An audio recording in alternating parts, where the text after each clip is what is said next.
desde la Iglesia Pueblo de Dios en Carlos Espegazzini. Sin inventar nada nuevo, siendo directos, siendo lo mejor que podemos ser. Porque se trata de ser simples, honestos. Te brindamos este espacio, desde el púlpito. Porque lo más simple es escuchar, luego sentimos. Este es el espacio directo para un mensaje simple. Porque ya no hay diferencia de nacionalidad, ni de clase social, ni de sexo. Porque todos somos uno en Cristo Jesús. Vení a vivir el Evangelio, juntos.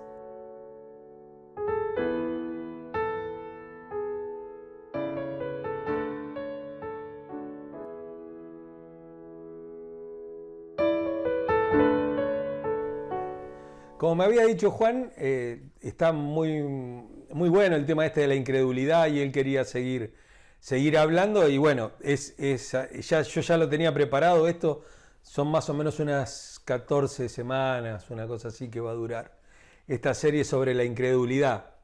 Porque dijimos que el tema de la incredulidad es un tema radical, es un tema de raíz. O sea, todos los pecados vienen a causa de no creer en las promesas de Dios. Tanto los pecados, como vimos ahora, el pecado de la ira, el pecado de la amargura de espíritu, la amargura el pecado de la envidia, el pecado, ese tipo de pecados así que son, y que incluso los tiene, el pecado de la lujuria, todos esos pecados tienen una raíz en común. Y esa raíz es la incredulidad, es no confiar en las promesas de Dios. Lo que Dios dice yo no lo creo, entonces me aferro a otras cosas. Y hoy vamos a hacer la segunda parte, vamos a ver la segunda parte de lo que es el pecado de la ira, del enojo, de la amargura, ¿no es cierto? Todo tiene un solo fruto, que es el fruto de la ira, ¿no es cierto? El fruto en el cual se produce el espíritu amargo, continuamente enojado, una persona que siempre piensa lo peor de las otras personas, que siempre tiene palabras muy punzantes, palabras cortantes, que convierte nuestro espíritu en un espíritu implacable, un espíritu que no negocia, que no se calla, que todo quiere que sea como a él le parece y que todo sea de esa manera y no puede ser de otra manera. De eso vemos mucho en la iglesia, vemos muchísimo, ¿no es cierto? Que si las cosas no son tal cual uno las quiere, bueno, no hay forma de llegar a un acuerdo. O sea, es un espíritu que está en contra de los consensos. Uno hace un consenso y bueno, cuando uno concede algo, porque hace un consenso, concede algo cede siempre, de una parte y de otra. Entonces hoy vamos a terminar con esto y vamos a ver cuatro maneras de combatir la amargura, combatiendo precisamente esta forma de no creer en las promesas de Dios.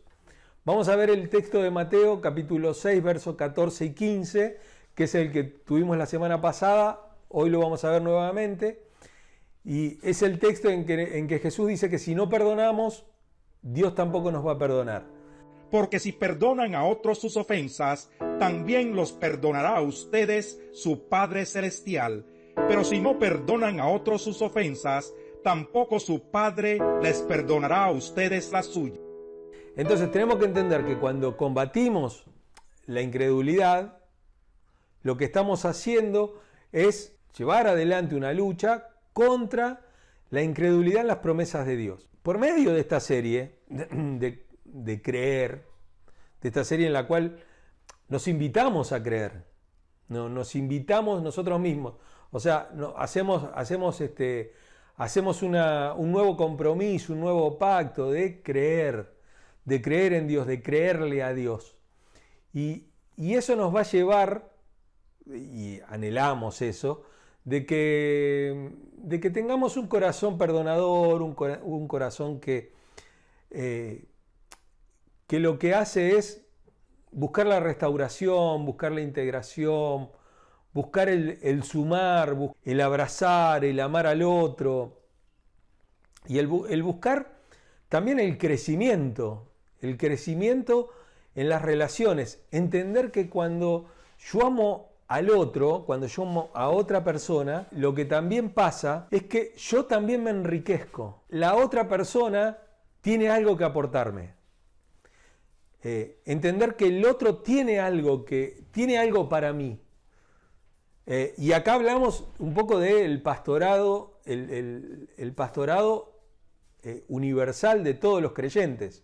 O sea, todos los creyentes tienen esa responsabilidad de pastorear y de poder ver por sus hermanos, de poder ver por las otras personas, de poder ver no solamente a las personas que son parte de la iglesia, sino también a los que están afuera.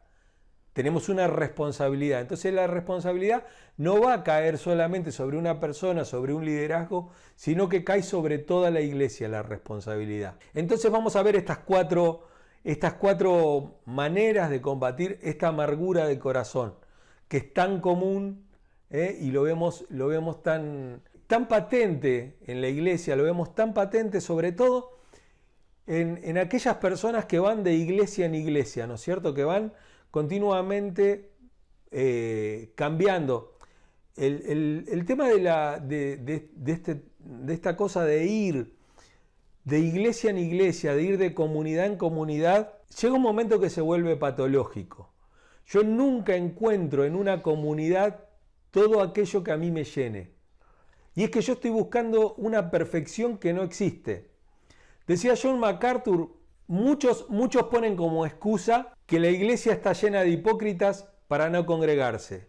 Yo les digo, vengan a la iglesia, hay lugar para uno más. Hay lugar para un hipócrita más, ¿no? Porque somos una comunidad de personas. Las personas tienen sus virtudes y sus miserias. No podemos escapar a que la gente tiene miserias. No podemos escapar ni siquiera de nuestras propias miserias. Entonces, cuando uno busca una perfección en la iglesia, está buscando algo imposible, algo que solamente se va a dar en el cielo, donde cambia el contexto, donde el contexto es Dios en todos y en todos, donde ya no existe más el pecado, donde todos somos saciados en todo. Y bueno, eso se da solamente en el cielo. Lo primero que tenemos que ver es que tenemos que tomar las recetas del médico, tenemos que tomar la medicina. Vimos en un principio que la fe no es algo que solamente se tiene en Dios, sino que el ser humano, simplemente por ser humano, tiene fe. Tiene fe. ¿Por qué tiene fe? Porque cuando uno va al médico, por ejemplo, uno no sabe de qué forma actúan las enfermedades, de qué forma actúan los medicamentos, de qué forma actúa el medicamento. Y sin embargo, seguimos las recetas del médico, seguimos esas cosas que el médico nos dice, bueno, mirá, toma esto. Y yo no sé exactamente qué es lo que hay adentro del remedio, pero sin embargo lo tomo. Un acto de fe también hacemos cuando vamos al mecánico. Bueno, el mecánico dice, mirá, lo que le falta al auto es esto, le falta hacer. Bueno, nosotros no sabemos ni cómo actúa el auto, ni lo que es la combustión interna del auto, ni sabemos de computadoras de auto, no sabemos nada de todas esas cosas y sin embargo se lo dejamos en confianza y después nos subimos al auto sabiendo que va a responder, que va a frenar, que va a acelerar. Sabemos todas esas cosas. Nosotros no sabemos cómo actúa, no sabemos de física, no sabemos tampoco ni siquiera cómo hicieron para fabricar ese auto, cómo lo diseñaron. Obviamente en el diseño entra la física, entra la química, entran un montón de cosas de las cuales nosotros no tenemos ni idea. Sin embargo, nos subimos al auto, que continuamente ponemos la fe en otras personas, que continuamente ponemos la fe en diferentes cosas de las cuales no conocemos nada. Entonces, lo que tenemos que hacer para combatir la incredulidad es tener fe y tomar las recetas que Dios nos da. Una manera para vivir, nos está dando continuamente mandamientos, nos está diciendo tengan paz, de cuando de ustedes dependan, estén bien con todos, tengan confianza en mí, tengan confianza en que yo he vencido al mundo. El mundo es difícil, es un lugar muy, muy hostil, pero sin embargo yo vencí al mundo. Entonces Él nos dice, bueno, tengan confianza. Entonces, así como tenemos confianza en el médico y vamos a la farmacia y compramos el remedio y tomamos ese remedio, así también nosotros tenemos que tener confianza en Dios, en lo que dice Dios, ¿no? Vengan a mí todos los cansados y trabajados y yo los voy a hacer descansar. Por eso no debemos ignorar su llamado ni la medicina de Dios, ¿no es cierto? Proverbios capítulo 17, verso 22 dice, gran remedio es el corazón alegre, pero el ánimo decaído seca los huesos. Las palabras de Dios son medicina para nuestro cuerpo, para nuestra alma, y vemos que es algo integral. Entonces debemos tomar las recetas del médico. Lo segundo es que debemos tener en cuenta el valor que hay en ser perdonados por Dios. Muchas veces no tomamos en cuenta que hemos sido perdonados por Dios y no nos damos cuenta lo que costó mi salvación, lo que costó que hoy yo haya sido perdonado por Dios, lo que cuesta que hoy yo pueda orar con Dios, que pueda hablar con Dios y que pueda ser parte de su familia. El apóstol Pablo lo que nos dice en Efesios capítulo 4, verso 32, dice, más bien sean bondadosos y compasivos unos con otros, perdónense mutuamente, así como Dios los perdonó a ustedes en Cristo. Habiendo sido perdonados de una manera tan grande, habiendo tenido ese impacto en nuestra vida, el perdón de Dios, es necesario que nos convirtamos, que nos transformemos en personas, valoran el perdón de Dios, que valoran ese perdón, que lo tienen en cuenta en su vida y que también no guardan rencor a las otras personas. Eso no quiere decir que yo continuamente permita que me lastimen. Uno tiene que poner distancia de aquellos que nos lastiman.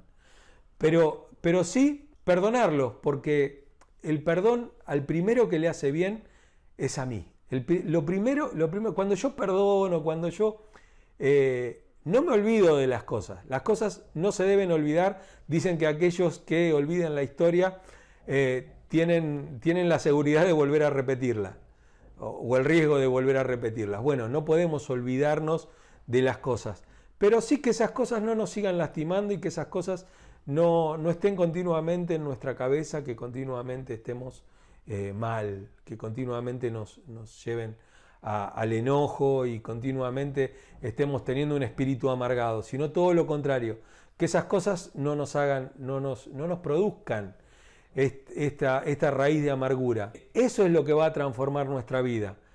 Ensancha el horizonte de las relaciones. Cuando uno se da cuenta que fue perdonado por Dios y que Dios, a pesar de ser su enemigo en ese tiempo, Jesús murió por nosotros, nosotros decimos, bueno, nosotros también podemos tener esta forma de amar y de incluir a todos y de abrir nuestro corazón hacia nuevas relaciones, hacia personas que sean distintas a mí, hacia personas que piensen distinto, porque nosotros pensábamos contrario a Dios, nosotros también pensamos distinto y tal vez no tengamos toda la mente de Dios, pero Dios sin embargo nos acepta. En este mismo punto vemos que la fe salvadora, la fe salvífica que le podemos llamar o algo así, no significa solamente que creemos ser perdonados, que nosotros creamos que fuimos perdonados, sino que el perdón de Dios tiene un valor que es inconmensurable, o para decirlo de otra manera y ser más claro, que no se puede medir, un valor que es imposible de pagar, es un valor que no podemos medir, que no podemos decir, bueno, Dios me perdonó, eso tiene un valor que es medible y yo voy a dar con respecto a ese valor. No puedo dar con respecto a ese valor porque ese valor no tiene medida. Dios nos ha perdonado y nos ha amado con amor entrañable, con amor de sus propias entrañas, con un amor que viene de de su eternidad, digamos, ¿no es cierto? De ese Dios que todo lo llena, que todo lo ha creado. Entonces, ¿cómo se puede responder a ese amor, no? Dios mira los pecados más aberrantes de nuestra vida y por su justicia, que justifica al que cree en la fidelidad de Dios, no solo que cree, sino que cree, que le cree a Dios, nos damos cuenta que al principio comenzamos siendo salvados, pero lo que pasa después es que cuando tenemos confianza en el carácter de Dios, en el Espíritu de Dios, en lo que Dios quiere hacer con nosotros, nos damos cuenta que esas intenciones de Dios con nosotros son intenciones de amor y que en base al vínculo que tenemos con Él, de padre e hijo, de familia, termina siendo la garantía de una vida completamente de gozo, de una vida en la cual el rencor queda desterrado de todas las relaciones. Uno es una persona con un espíritu amable y amador, ¿no es cierto? Una persona que es digna de ser amado porque es una persona linda, buena, que es simpática para los demás, empática, y también es una persona que sabe amar sin ser una persona que ame mal, ¿no es cierto? ¿Cuántos sabemos que muchas veces amamos mal, ¿no es cierto? Amamos desde el egocentrismo, amamos desde lo que a nosotros nos hace bien, y no buscamos el bien del otro. Si todos buscáramos el bien del otro, todos seríamos colmados de bienes. Lo tercero que quería decirles era que Dios va a pagar a cada uno con justicia y misericordia, no solamente con justicia. Si nosotros tenemos esta confianza de que Dios siempre va a ser justo, de que la justicia de Dios siempre va a prevalecer sobre todas las cosas, va a pasar que cuando nosotros nos sentimos ofendidos, cuando pensamos que alguien pone en duda nuestra integridad, esas cosas que tanto nos molestan o que nos acusan falsamente, por lo general siempre eso trae mucha amargura a cada uno de nosotros, nos pone muy mal, ¿no es cierto? Siempre tenemos en cuenta que si el otro salió de un grupo de WhatsApp que yo le hice algo para que esa persona haya salido, que si una persona no me llama por teléfono es porque yo le hice algo, o porque está pensando algo mal de mí, o qué va a pensar el otro de mí. Entonces uno no tiene confianza en las personas y no tiene confianza tampoco en lo que uno hace. Siempre piensa que lo que uno hace es poco. Y la verdad es que tenemos poco control en la vida, con las cosas que hacemos o con las cosas que los otros hacen. Entonces es muy difícil vivir en un mundo así, donde continuamente nos estamos amargando por lo que piensan los demás o poniéndonos una careta, tratando de ser algo que no podemos ser. Y eso nos tiene continuamente en tensión y nos tiene continuamente... ¿Vieron como Atlas, ¿no es cierto?, que está con el mundo en sus espaldas, ¿no es cierto?, todo el día, todo el tiempo. Bueno, así nos sentimos. Uno empuja continuamente una piedra tratando de ser aquello que no es y tratando de que los demás sean aquello que no son tampoco. Entonces cuando nos mienten, nos engañan, nos desilusionan o nos rechazan o nos sentimos rechazados, lo que lastiman en verdad es nuestro orgullo. Y eso tiene que ver con que nosotros nos sentimos que somos mucho más valiosos de lo que los otros perciben de nosotros y que por alguna razón el resto de las personas no lo perciben. Esta cosa de que yo creo que estoy para más y los demás no se dan cuenta y todo. Recuerdo hace algunos años, estaba en el seminario, un compañero de seminario que ya partió con el señor Oscar Arce, era todo un personaje, contaba cada historia que nos moríamos de risa. Era un tipo fabuloso.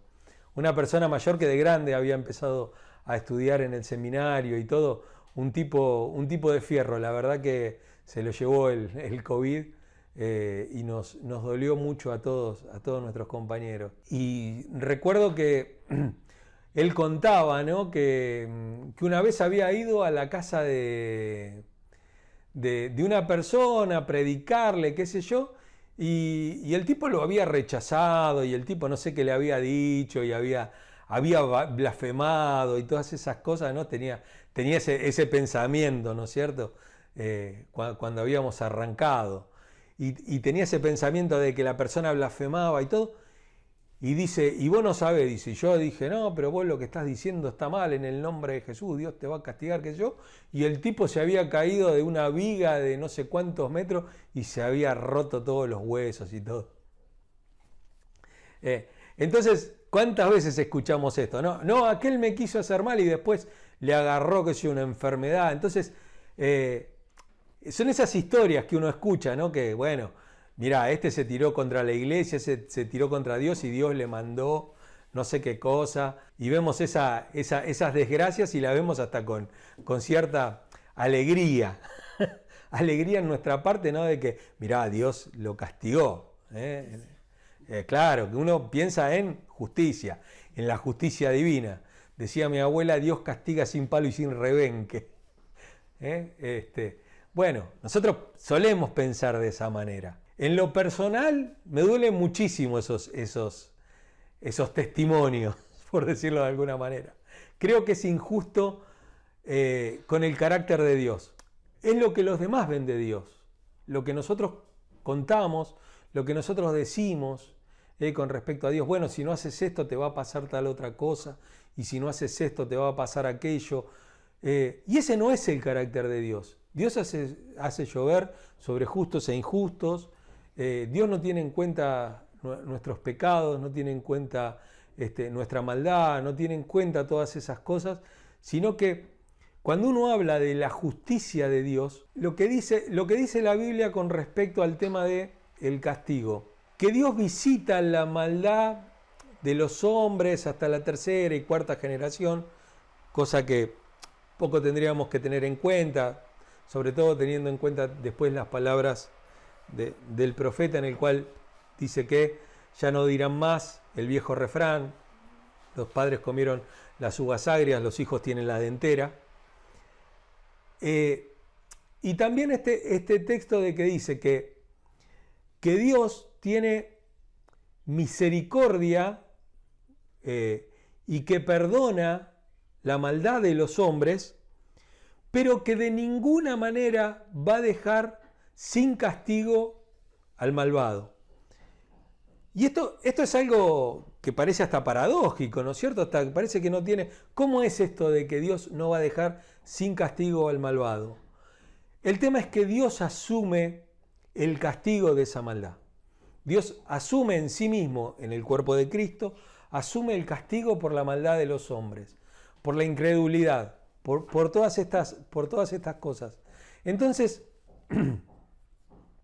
nosotros pensamos que los que nos hirieron deberían ser castigados. Y puede ser que estemos en lo cierto, que deberían ser castigados por la justicia, pero por la justicia de este mundo. Pero también es cierto que al aferrarnos al deseo de venganza, cometemos una injusticia. La idea de ver ajusticiado al agresor, al que nos hizo mal, está puesto en nuestros pensamientos y eso nos hace que echemos raíces de amargura y pronto termina carcomiendo nuestro espíritu, ¿no es cierto? La verdad es que Dios no se complace con esto de que nosotros estemos continuamente pidiendo justicia, sino todo lo contrario. Nosotros tendríamos que continuamente estar pidiendo perdón, pidiendo misericordia de parte de Dios. Por el contrario, cuando la iglesia lo que siempre pide es castigo, castigo, castigo, castigo, lo que pasa es que termina lastimando a las personas que los rodean. El autor de la carta a los Hebreos dice lo siguiente: asegúrense de que nadie deje de alcanzar la gracia de Dios, de que ninguna raíz amarga brote y cause dificultades o corrompa a muchos. Fíjense, ese texto es muy, muy gráfico, ¿no es cierto? Asegúrense no que sean castigados los que hacen el mal, sino asegúrense que no haya nadie que deje de alcanzar la gracia de Dios. Él dice que lo contrario a fijarnos en que los demás tienen que ser alcanzados por la gracia de Dios, lo que va a provocar es una raíz de amargura y que va a causar no solamente dificultades, sino que va a corromper. O sea, todo lo contrario a lo que es la redención, todo lo contrario a lo que es la restauración de las personas. Es corrupción. Entonces, fíjense cómo esta mirada que nosotros tenemos de la justicia y del pensamiento de la iglesia, no que Dios castigue, sino que Dios tenga misericordia. Dos cosas distintas, pero no solamente hacia nosotros, sino hacia los demás. Porque para nosotros a lo mejor sí pedimos misericordia porque no queremos que Dios nos castigue y todas esas cosas. Pero cuando vemos el pecado de los demás, siempre el pecado de los demás es aberrante, no merece el perdón ni ninguna de esas cosas. Entonces lo que tratamos es de que Dios lo castigue con todo. Bueno, no, esperemos, pensemos y deseemos y oremos por lo mejor para las otras personas, para que Dios tenga misericordia y las restaure y seamos una comunidad de restauración. Para que pase lo que dice el apóstol Pablo en Romanos capítulo 12, verso 19, dice: no tomen venganza, hermanos míos, sino dejen el castigo en las manos de Dios, porque está escrito: mía es la venganza, yo pagaré, dice el Señor. Y a lo mejor Él no va a pagar como nosotros pensamos que debería pagar.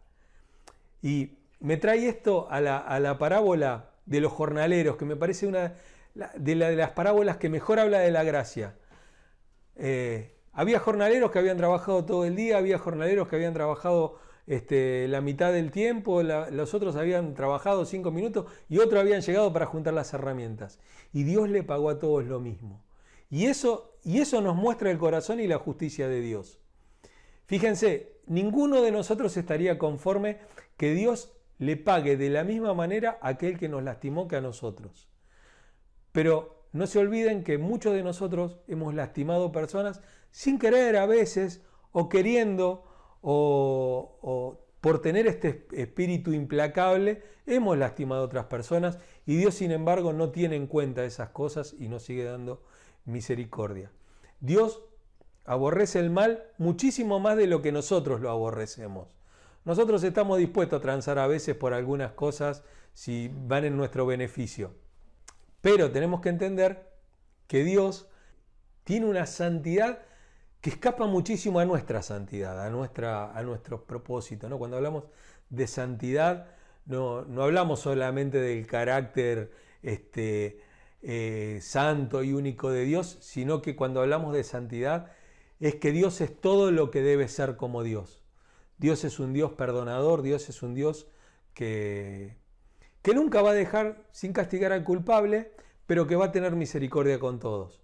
Y esa es la forma en que nosotros deberíamos verla, y de esa forma, teniendo en cuenta eso, vamos a ser verdaderamente libres, como dice Jesús, que la verdad, o sea, todo lo que Él es, nos va a hacer verdaderamente libres, y vamos a poder hacer esto de no regresar mal por mal, sino todo lo contrario, que podamos vencer el mal haciendo el bien y podamos bendecir a aquellos que nos persiguen. Lo cuarto y último que les quería decir, 4 es un número caprichoso, podemos estar hasta el infinito hablando de todas estas cosas, pero con 4 me parece que es un número manejable. Y bueno, y cada uno podrá ir agrandando estas cosas, podrá ir agregándole cosas. Y lo cuarto y último que tenemos que tener en cuenta para que la amargura se vaya de nuestra vida es que Dios realmente conoce lo que es ser despreciado.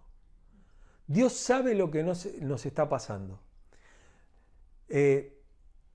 No tenemos un sumo sacerdote que no pueda compadecerse de nuestros sufrimientos, sino que, por el contrario, no tenemos un Dios que está alejado, que está sentado del Olimpo, que no sabe lo que es tener hambre, tener sed, lo que es que te rechacen. No es ese tipo de Dios. es un Dios con mayúscula, entre un montón de dioses con minúscula.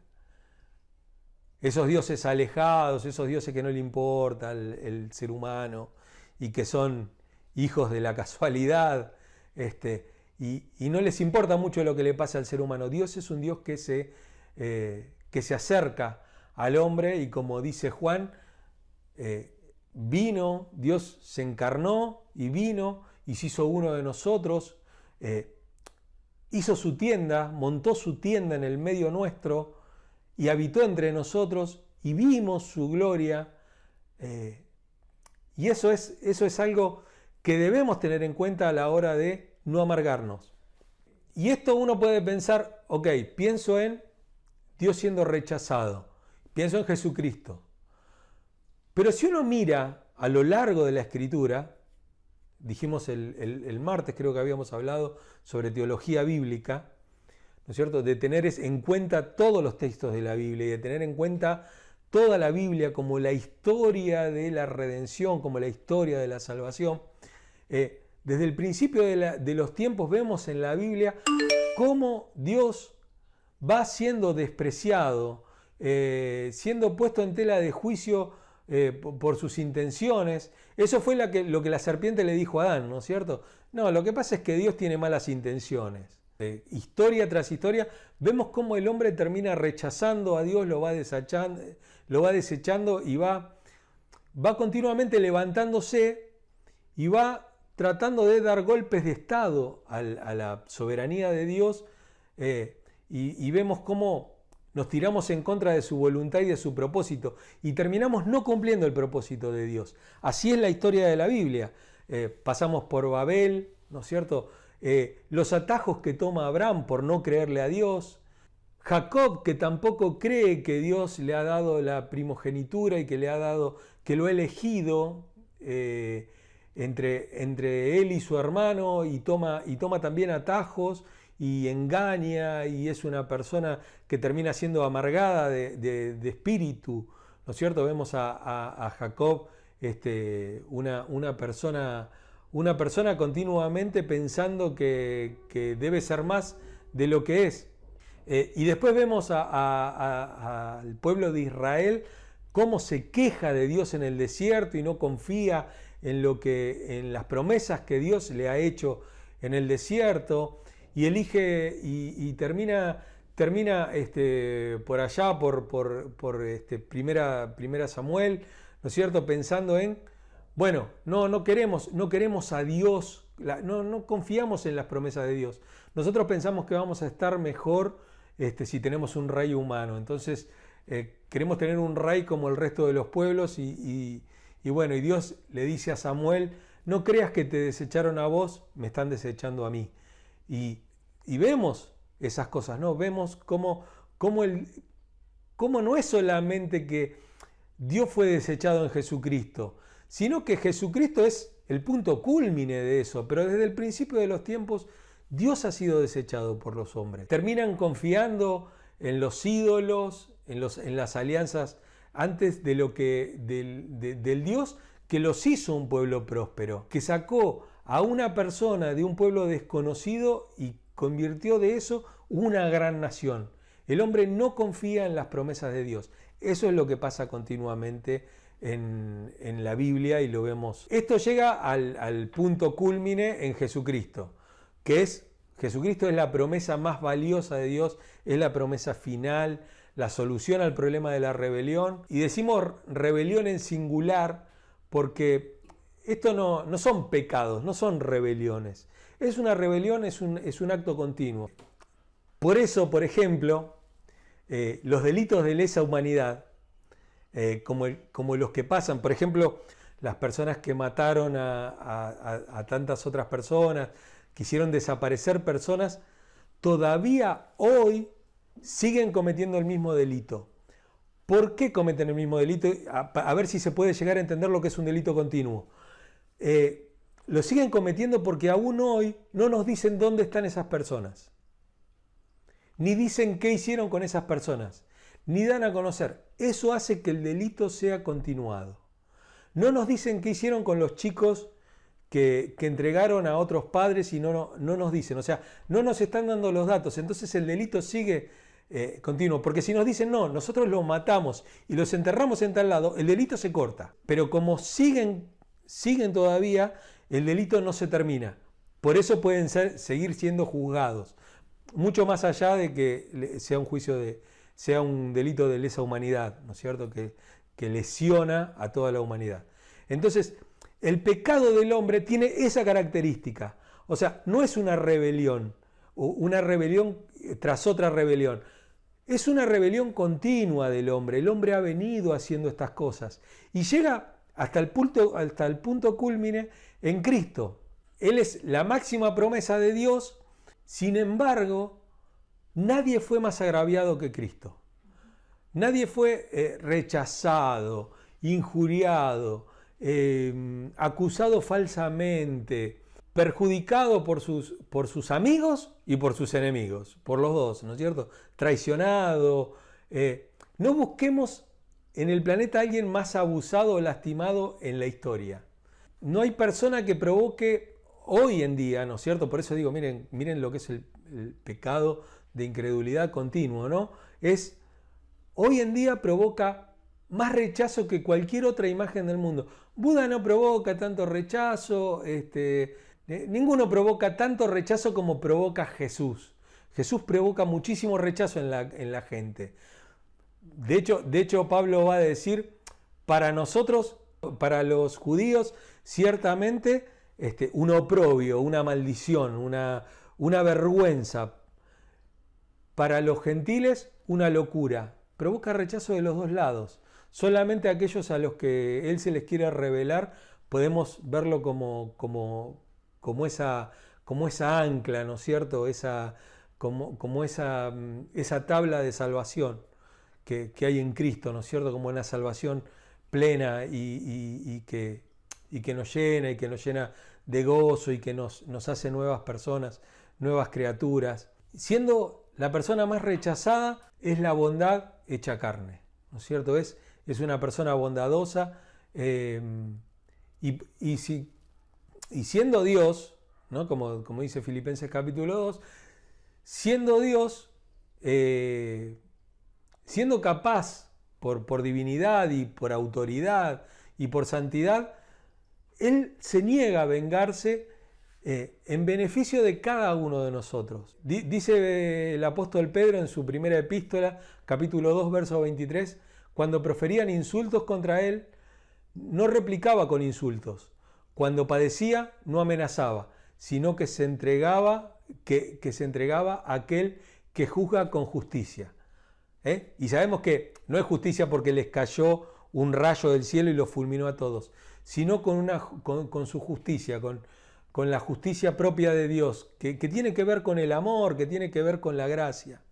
Él entregó su agravio, su vergüenza, todo lo que él tenía a Dios, porque él se había convertido en uno de nosotros y nos mostró cómo ser hijos dignos de nuestro Padre. Nos enseñó en forma gráfica, ¿no es cierto?, en su propia vida, con ejemplos muy puntuales, que la venganza le pertenece a Dios y que su justicia va a prevalecer mucho más allá de lo que nosotros pensamos, que Dios tiene en cuenta todas esas cosas. No pensemos que Dios no puede entendernos, sino tengamos en cuenta que Él puede entendernos y que si podemos creer en eso, también se va a desbordar en nuestra vida.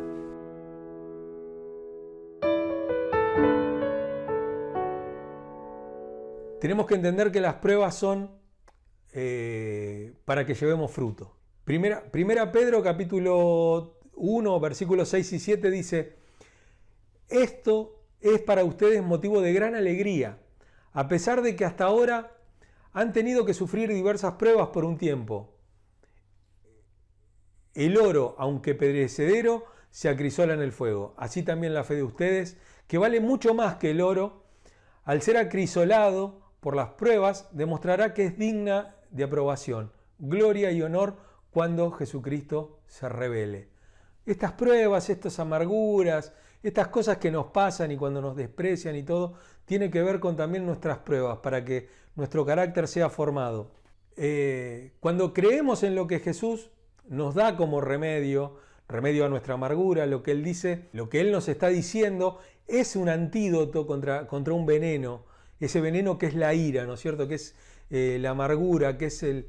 No pensé tanto en la ira como la explosión de un momento, sino que pensé en la ira como un pensamiento continuo en nuestra mente. Esas personas, por eso me parece que la palabra más allá de ira, me parece que es amargura. Él nos está dando una medicina que es justa para nuestro cuerpo, para nuestra mente, para nuestra alma, para nuestras relaciones. Y lo hace sabiendo que nuestra justicia, que nuestra forma de juzgar a los demás no obra la justicia de Dios, como vimos en la epístola de Santiago. Debemos confiar en que Dios va a hacer justicia con quienes nos lastimaron y nos va a justificar a nosotros también.